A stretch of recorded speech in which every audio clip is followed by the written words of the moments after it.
නමෝ බුද්ධාය. මේ පිට එක බිම් හඟලක්වත් අපට ජන්මයෙන් උරුම නොමැත. තාවකාලිකව රැගෙන මේ ආයු කාලය නිමා කරන්නට කොතරම් දුක් විඳිනවාද.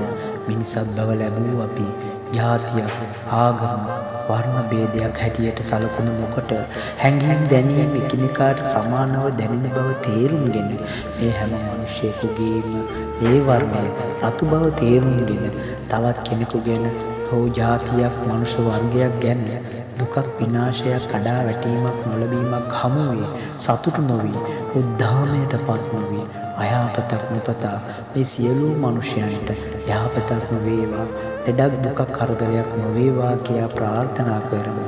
ඊළඟ තප්පරයේදීවත් අපගේ මේ හුස්ම වැටෙන බව කිසිම කෙනෙකුට ඒකාන්ත වශයෙන්ම විශ්වාස කරන්න බැරිය.